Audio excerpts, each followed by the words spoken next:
Le Barça est toujours invaincu en 2025 et c'est une sacrée performance. On adore évidemment ce genre de série.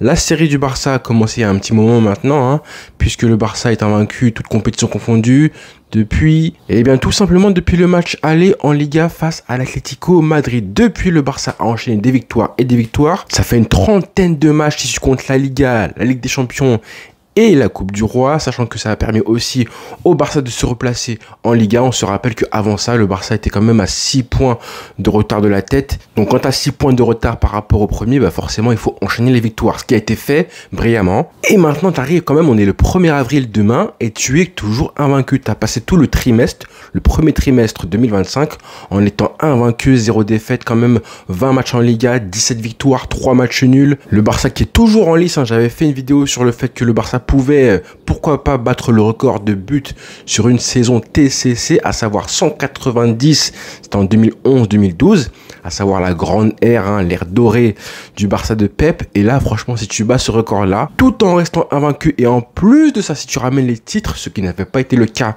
en 2012, on se rappelle que le Barça avait floppé en Liga, encore plus en LDC, en demi face à Chelsea, alors qu'il était favori. Encore une déception, un déchirement de cœur. Et donc n'avait pas remporté la Liga et avait seulement remporté la Coupe du Roi à l'époque. Et pourtant, c'était Messi Prime qui avait marqué 91 buts en 2012, dont 50 en Liga, etc., etc. Cette saison, tu peux tout faire. Tu peux prendre les trophées, tu peux aller chercher en plus des records en Liga, en Ligue des Champions. Tu peux remporter, pourquoi pas, un triplé, voire un quadruplé. Tu peux aller chercher des records et rester invaincu. Bon, on va pas être trop exigeant non plus. La priorité, ça reste évidemment les trophées. Prends le maximum de trophées. Quand tu joues, quand tu es largement supérieur sur la saison, comme l'a été le Barça, il faut concrétiser. Ce serait du gâchis. Tu ne sais pas, encore une fois, quand tu auras l'occasion de remporter autant de trophées en même temps pour une génération qui pourrait marquer les esprits. Alors dans le jeu, dans l'empreinte footballistique pure, même si le Barça prend 3-4 trophées, jamais de la vie il va pouvoir concurrencer ce qui a été fait en 2012 par Guardiola. Par contre, tu peux marquer l'esprit, une génération et une année et l'histoire du football même et du Barça si jamais tu prends beaucoup de trophées en même temps, ce qui a été très rarement fait. On se rappelle de City en 2023, mais pour moi ce que montre le Barça en ce moment, cette saison, c'est encore plus fort que City à l'époque, vraiment. Maintenant, j'en ai parlé pendant tout le mois de mars qui s'achève aujourd'hui. Le mois de mars, évidemment, c'est le mois le plus important, en tout cas pour se positionner pour les trophées, pour rester, pour ne pas faire partie des éliminés qui perdent leur chance pour remporter des trophées, ce qui est malheureusement arrivé pour l'Atlético Madrid au mois de mars. Ils ont juste tout perdu ou presque. Il leur reste évidemment la Coupe du Roi demain face au Barça. Donc le mois de mars pour se positionner comme prétendant final au trophée, au titre. Et le mois d'avril maintenant va être hyper chargé. Le mois d'avril, c'est un petit peu le mois où tu réussis à te qualifier pour les derniers matchs, pour les finales ou presque, en gros les matchs qui vont déterminer qui seront les derniers favoris, les 2 ou 3 équipes qui restent à la fin, que ce soit en Liga et surtout en Ligue des Champions évidemment. C'est là en fait, c'est le mois d'avril qui va déterminer tout ça. Donc ça va être hyper important pour le Barça de ne pas faire comme en 2016. On se rappelle de ce mois d'avril 2016, parce que mine de rien ce n'est pas la première fois que le Barça arrive invaincu au 1er avril de l'année. C'était déjà le cas en 2016, c'était pas le cas en 2018 malgré ce qu'on aurait pu croire. En 2018, le Barça avait perdu très tôt en janvier en Coupe du Roi face à Cornella, je crois, lors du match aller en Coupe du Roi à l'époque. La Coupe du Roi était faite avec un match aller et un match retour. Par contre, en 2016, le Barça était arrivé au 2 avril en étant invaincu, toute compétition confondue. Survolait la Liga, était très bien placé aussi en Ligue des Champions et patatras, qu'est-ce qui s'était passé?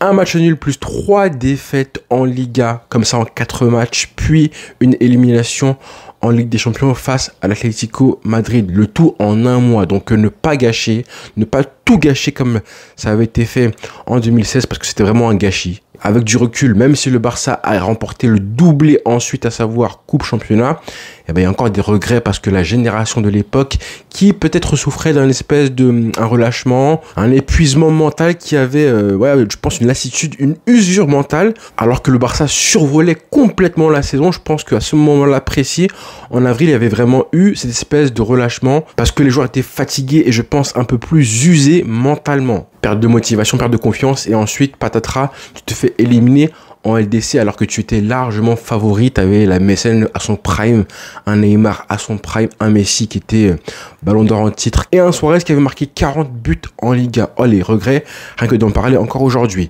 Bref, de ne pas te gâcher, vraiment c'est important. Ça va commencer dès ce mercredi-là face à l'Atlético Madrid qui va conditionner ensuite toute la suite. Parce que la confiance, tu vas la garder seulement si tu te qualifies en finale de Coupe du Roi. Donc, victoire impérative ce mercredi.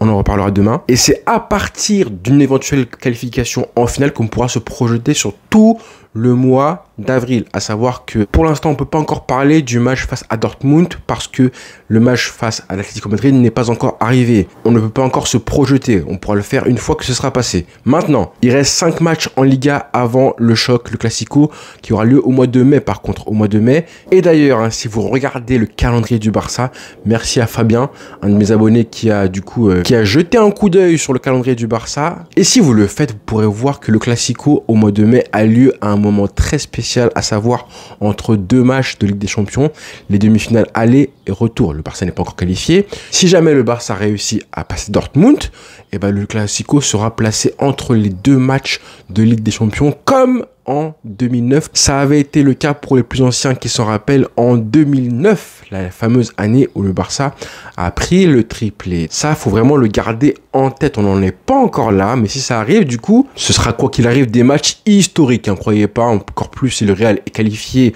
contrairement à 2009 où ils étaient éliminés dès les 8e. Là, il pourrait être aussi présent en demi-finale. Bon, à l'époque, le Barça avait gagné quand même le Classico 6-2. Évidemment, on s'en rappelle tous. Bon, normalement, ce ne sera pas le cas cette fois-ci, quoique on sait jamais. En tout cas, le Barça a vraiment tout pour continuer à dominer en Liga, en Coupe du Roi et en LDC, à part des petites choses comme les absences de certains joueurs comme Olmo, mais globalement, on a un Barça qui va bien. Attention à la fatigue encore plus, parce qu'hier soir, on a vu que Hansi Flick fait tourner l'effectif très bien, de manière trouve assez intéressante, même si on aurait bien voulu que des joueurs comme Koundé, Lamine Yamal, qui jouent tous les matchs 90 minutes à chaque fois, soient un peu plus ménagés. Donc il n'y aura pas trop le choix. On verra du coup ce mercredi, peut-être aussi le week-end qui arrive avec le match face au Betis Séville, qui quand même sera privé de Isco. Ça c'est un gros coup dur. Mais pour le reste, honnêtement, je pense que maintenant toutes les équipes que le Barça affrontera, c'est le moment de beaucoup moins se focaliser sur l'adversaire. C'est vraiment le Barça qui a son destin entre ses mains, en ayant des joueurs qui sont hyper en confiance. Je pense à Lamine Yamal, à Lewandowski qui a mis un doublé, à Frenkie de Jong et Pedri qui marchent sur l'eau au milieu de terrain. On a juste Rafinha, on ne sait pas trop comment il en est avec ce qui s'est passé il y a une semaine et le fait qu'il avait une gêne apparemment, une gêne qui l'a empêché de jouer hier soir. Mais pour le reste, les amis, tout est parfait pour continuer la série d'invincibilité. C'est important parce que psychologiquement, on n'en est pas à des records qui font que les joueurs commencent à en parler et à y penser et à jouer pour défendre une série comme ça. Mais c'est intéressant parce que justement, tu continues à dégager cette puissance, cette confiance qui fait que les joueurs continuent à se battre pour ne pas perdre de 2 matchs, pour continuer à se battre jusqu'à la fin des rencontres. On se rappelle évidemment du match Atlético Madrid-Barcelone au Montjuic, 4-4. Tous ces matchs-là, ça compte en fait. Pareil pour le match retour Atlético-Barcelone, 4-2 au Wanda Metropolitano. Tous ces matchs où le Barça a réussi à prendre les 3 points, à accrocher l'adversaire et à gagner à la fin. Et tous ces matchs-là où tu as réussi à prendre les 3 points, où on ne pas perdre, à la fin, ça donne une équipe et des joueurs qui se sentent invincibles entre guillemets, puisqu'ils ne le sont pas en vrai, mais l'important c'est qu'ils aient la confiance de croire qu'ils le sont. Vous voyez ce que je veux dire? C'est un peu différent. Donc on espère qu'elle va continuer cette série là, parce que je crois que si le Barça réussit à battre la série du club, à savoir 39 matchs d'affilée sans défaite par Ernesto Valverde à l'époque, ça voudrait dire, bon, à part si le Barça multiplie les matchs nuls ou les séances de tir au but où tu perds pas de match, quand même ça sentira bon, ça sentira même très très bon. Donc voilà les amis, rendez-vous très vite, à commencer par ce soir avec le live quotidien. Bonne journée à tous les frères et bonne semaine de travail ou d'école.